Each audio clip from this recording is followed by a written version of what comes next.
In other news, in Washington, D.C., the iconic Black Lives Matter Plaza near the White House is being dismantled following political pressure from conservative elements in Congress who have threatened to withhold federal funding. This action was agreed upon by D.C. Mayor Muriel Bowser to de escalate tensions. The plaza, which symbolized the Black Lives Matter movement, have been in place for about 4.5 years, serving a significant site for social activism. I've had too many people I've known personally die in efforts to obtain normalcy for the Black population to look kindly upon a mass sight game run by a bunch of fat pimpettes, ugly fat pimpettes. Yeah, that was a major, I think that's the ultimate grift of all time. The three Humpty Dumpty lesbians of Black Lives Matter. It was not so much that they're lesbians, it's just that they're crooks. And that's what destroyed what was going on back in the late 60s, where Black power was in the ascendancy, was too many of this kind of pimp, hustler, hoe, informant, snitch, sworn badge carrying, or when not undercover type or alphabet agency, happened to be that made being in one of the Black organizations that was trying to do something in the community very hazardous. That also extended to SDS, Students for Democratic Society, which was white. The Brown Berets, Chicanos, same situation with the Native Americans and the Asians. Mm-hmm. Well, the reason why I brought up their sexuality is because if remember their manifesto on their website. First order of business, we are for the destruction of the traditional nuclear family. We are for the ending of cisgender privilege in the family. And it went down with a modified list of the Gay Rights Manifesto of 1972, including one from item number 6 for state action, which was ending age as a matter of sexual consent, which is straight out of the playbook for the pedophile contingent. That's that IA part, LGBTQIA intersectionality, is something I understand that a lot of gay folk don't like. That's the embrace of pedophilia. Well, speaking of that, I brought this to your attention earlier, right? Supreme Court takes up challenge to Colorado ban on conversion therapy. The justices agreed to consider the constitutionality of the Colorado law that bans the use of youth conversion therapy, the attempt to convert youth to heterosexuality or traditional gender identity. The court will hear the case next term, which begins in October. The justices on Monday also agreed to hear a dispute over a state law that requires plaintiffs to medical malpractice cases to include a certification from an expert witness known as an affidavit of merit. Yeah. In other words, before you have a whole lot of frivolous lawsuits, at least have some way of establishing damages. And that's always been a necessary part of any kind of thing alleging any kind of mental health harm or anything like that, or physical harm. You have to be able to show that you suffered some medical or mental injury. It was provable under the standards that apply to such things, so that you could get into the matter of whether you were entitled to damages.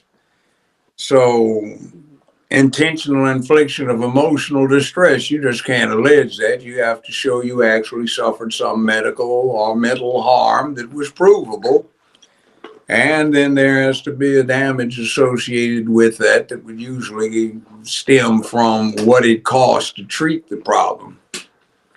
And the other thing is what the Supreme Court's taking up has a long history that I think will probably control the outcome. And there might be multiple concurring Sorry, a opinions. second. And what that is that juveniles and children are not entitled to the full panoply of adult rights, such as freedom of speech and such things like that, because basically what they're entitled to is wholesome and benevolent custody and guidance, because they are children. They cannot sign contracts unless in the situation that they become necessarily emancipated by circumstances such as orphanage or something like that. So I don't think that the attack on the Colorado thing is going to prevail, because we have too many mental health considerations. We have too many things in there about the lack of a capacity to consent by juveniles, and they would have to upend everything that is said about parents having any kind of say so over what happens to their children if they were to change the outcome. But it's something whose time has come to straighten it out and say, no, this is not what is to be this is not the law. Children are not adults, or they might turn around and surprise everybody and say, oh, we find that the children, even though they can't do this, even can't go that, and they need to be super protected these days and super sheltered, we find that they can make life altering decisions and take themselves to the vets and get neutered. Well, here's the thing, because, going back to the BLM, that's what they were promoting, LGBTQAI plus, right? And then we seen a whole bunch of other stuff that came following after that. They're responsible During the for a lot of those riots during the last several years, because if you go to their site, it says, we will help organize and arrange communications and transportation for demonstrations. That's why where there's no construction, people would notice a week before there was a disturbance, burnings and lots of broken windows, that there would be strategic stockpiles of concrete blocks and other heavy objects where there was no construction. And the other thing too is, if you go to the BLM site right now, you will see that every dollar that you send them is split three ways. One, to Act Blue, which is a Democratic Party fundraising organization. And two, what winds up happening is you will also see 1/3 goes to BLM, and then 1/3 goes to, they tell you quite openly, to their affiliate and associated LGBTQIA plus. Now that's astute politics, but it's no business for taxpayers' dollars, which is what happens here in DC. Since it's not a state, it's a federal district, and our federal tax dollars are used to finance BLM, which is raising 1/3 of every dollar of the copious number of dollars that they raise for the Democratic Party, which is inappropriate for a federal municipal entity to be raising money for one political party, which is exactly what BLM does and says. And the other thing is, we don't want 1/3 of every dollar that is assisted in its raising by government paid workers painting this stuff on a government district that belongs to the whole of the United States, not just the people that live there. They use to advertise that, and also for some pimpettes who are getting wealthy with their freakism and on our tax dollars. No. Well, let me interject this, because this is not the only site that have BLM written on the street, right? I know in Newark, New Jersey, they have it, and a couple of other major cities. Now, if you're going to remove this, and I don't have a problem with it being removed, I think that those rainbow color in the intersection should be removed as well. That should not be allowed because you're actually favoring one group over I think there another. are more people that would object to those rainbow painted streets than would object to a Johnny Reb flag being painted in a crosswalk. We shouldn't have Yeah, see, that's the nothing. problem. But in DC, the burden is easier because DC is not a state. It is federal territory, so everybody in the United States has a say so. So this isn't just one isolated one of 50 states that may have a situation where some of the people say, oh, we like that locally. This is for the United States of America. This is what represents our nation, our republic. And the overwhelming majority of the people don't like this. And plus, even the would-be objects and beneficiaries of this thing don't like it because it's a pimp game. Okay, what is the dog What are doing? you doing? She's clinging something.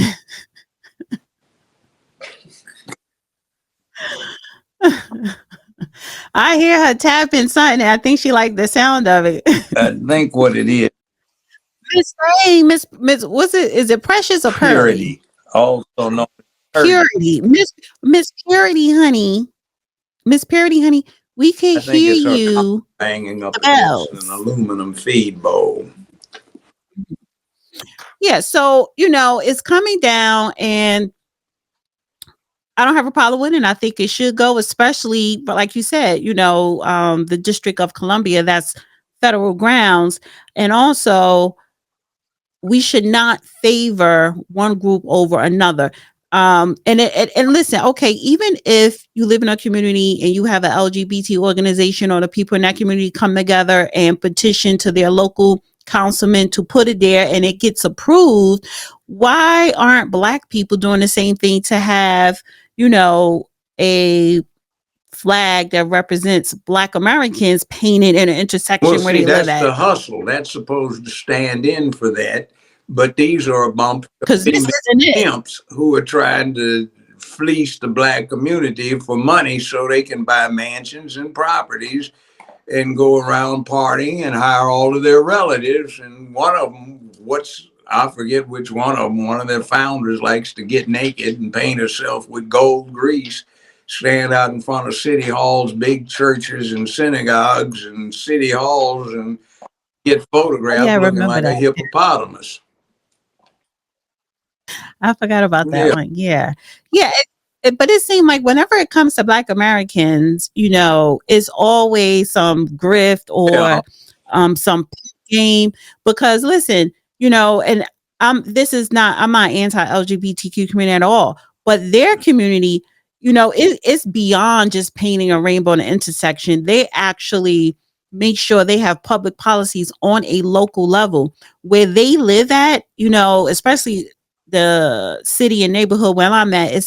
It's a lot of that community presence is a lot here, which is fine because the property value goes up. So they make sure that they are allocating public policies and resources to economically mobily uplift their community. They Probably, don't do that. so It's like this. There's nothing at all wrong with Islam, but it would be like we would be painting Islamic crescents all over the streets that also were associated with ISIS, Al Qaeda, and Hamas, which might get some people a little bit upset, especially the former two rather than the latter. So, that being the case, we have to understand that, okay, uplifting Black folk is one thing, but this is the nation's capital, so everybody, might have a little problem with one group getting uplifted to the expense of others. But when this basically is not promoting jobs, it's not promoting development of science, technology, engineering, and math being dispensed and taught to the students who are the children who will be running tomorrow. It's not talking about astute analysis of the political process. It's talking about advocating the destruction of the nuclear family, which a whole lot of black folk think is an anathema. A whole lot of folk in the world who are normal think that's an anathema. So why are we pushing this particular dogma, this cult? You see, it's not anti-gay. It's just anti this negativity that wants to destroy what is, in effect, the fundamental blueprint for how humanity becomes humanity and is moved from cave to condominium. Yeah. Right. Well, Yeah, all that. I mean, hopefully, whatever next movement is created, that I hope it's a genuine movement, and not one that's going to just serve the purpose of individuals and in a particular political party, because movements are not to serve a specific political party. I resent Movements it is for because it reminds me too much of the late 1960s, when so much from before the Civil War through that upheaval, through Reconstruction, Jim Crow, segregation, and all of the rest of it, there was such promise, and it got ruined by the likes of the same type of folk that are running BLM. They just pimped the whole thing out, which spread this massive distrust, which 8 years ago, Black Lives Matter was a thing. Now it looks like keep it over there. Something's wrong with that. That's a hustle. And it yeah. quickly got replaced in the late 60s with black exploitation. And that's where we were going until we got this change in terms of the politics, the political realities. And by the way, that's also the problem with CLE, CRT, critical race theory. It was formulated by Professor Crenshaw, who essentially plagiarized something that the black students had come up with in early 1967 to set up the first affirmative action programs and black history programs at UCLA. The difference is instead of inspiring the students to learn how the political process worked as it applied to them, so that they might use it for change, it was a woe is me, we are so pathetic, everybody needs to take care of us, everybody should feel guilty about it, and it's just a sob story, which goes along with what else was happening in the late 60s. It seems to be the only successful movement, which is, oh, woe is us. Everybody's so awful, we all need to change rather than changing. Somebody else needs to be better and give it to you rather than you doing it yourself. Like, I'm black and I'm proud used to be, you don't need to do anything for me, just get out of my way and I'll do it myself. Now it has become, you're crippled and you have to play some handicapped child where everybody deals with giving it to you rather than you doing it for yourself, and you never grow up. And that spreads to the whole republic, which is poisonous.